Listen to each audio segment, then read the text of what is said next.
So I got called out last night in the comments on a video I posted about why selling your home for sale by owner might not be the smartest choice. And I answered them in the comments, and it was kind of long, but it's important enough that I feel that I should read what I posted because there are some real dangers to selling your house for sale by owner. And a lot of people have no clue. Now, the person's comment, let me read it right off my screen for you.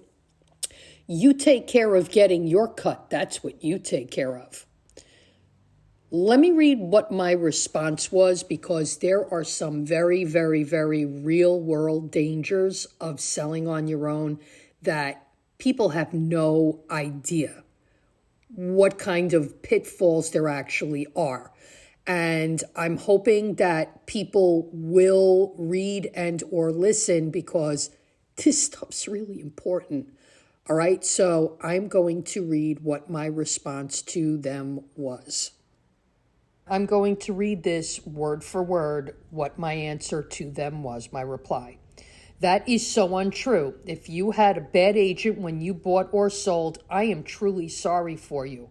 But there is so much that can go wrong if you don't know what you're doing when you try to sell your home yourself. There are dangers of letting complete strangers into your home and not even knowing if they're capable of buying your home. They could be casing your home. Then there are the legalities. I am not an attorney. I don't pretend to be one. But here are some hard, cold facts. Did you know that if you failed to disclose that, say, you knew you had a roof leak but failed to disclose it on a seller disclosure, which is now required of the seller by law, do you have one? And 2 weeks after you close, the ceiling is wet, that your buyer can sue you for 3 times the amount of the repairs plus legal fees?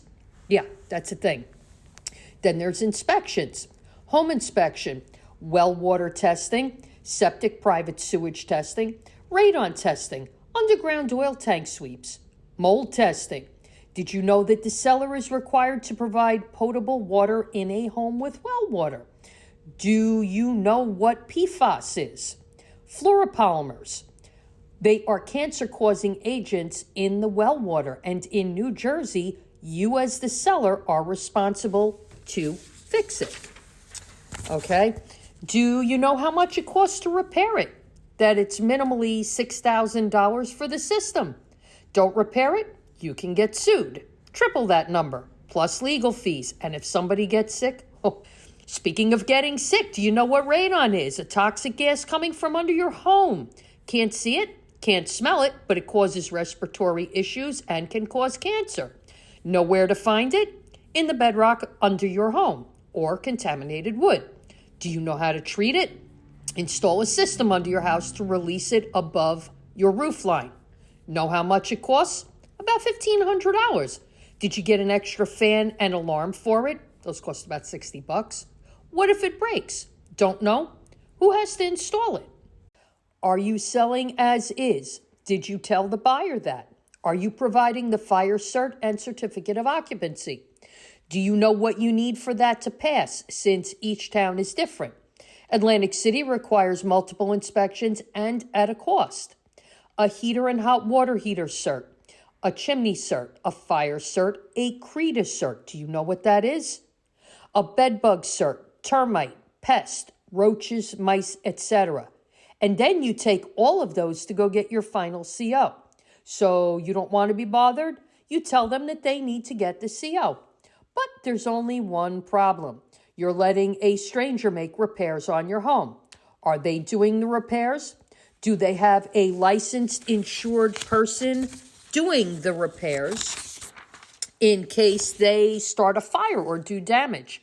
You say, okay, I'll just let them get the CO after we close. Did you know that if they don't get city approval before they move in, that the city will not only make them empty the house to get cleared, until they get cleared rather, but you will be fined for not clearing the building inspection with the city.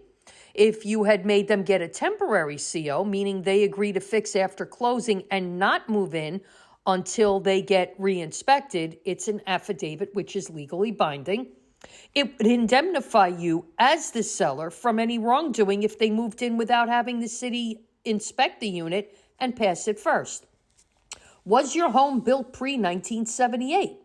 Do you know if there's lead-based paint? Do you have an addendum to protect yourself in case you weren't aware that there was some lead-based paint in your home?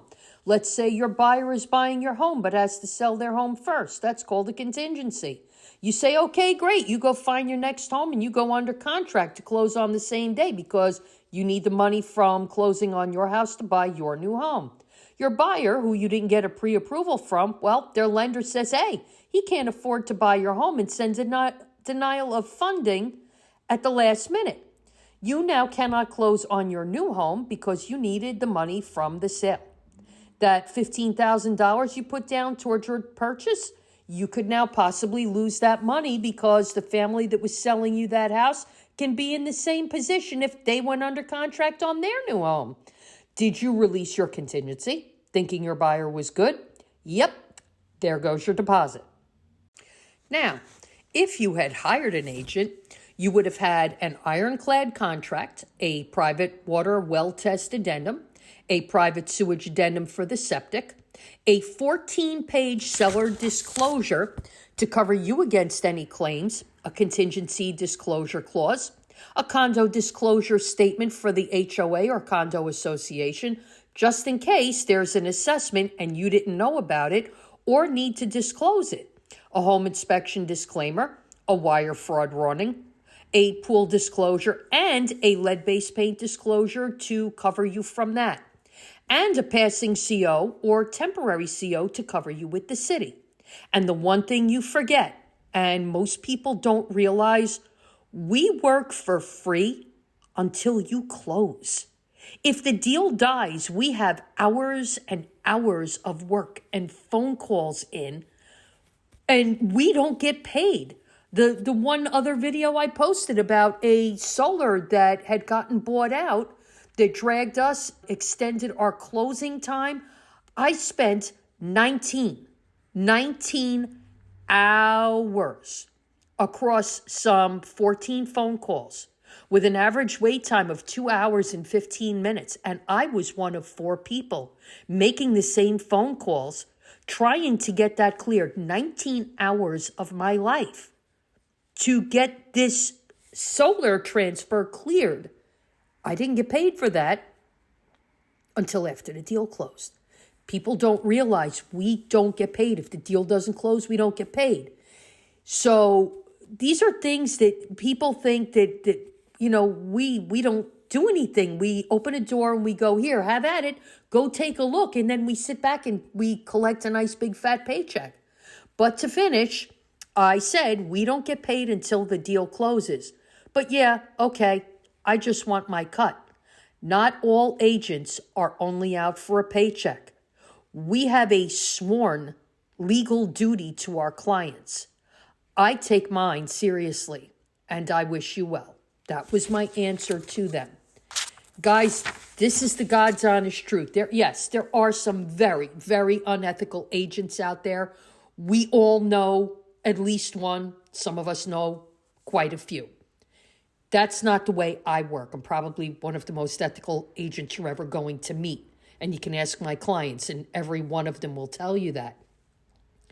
You really need to hire an agent when you're trying to sell your home. All right? Take it for what it's worth. You know where to find me if you have any questions.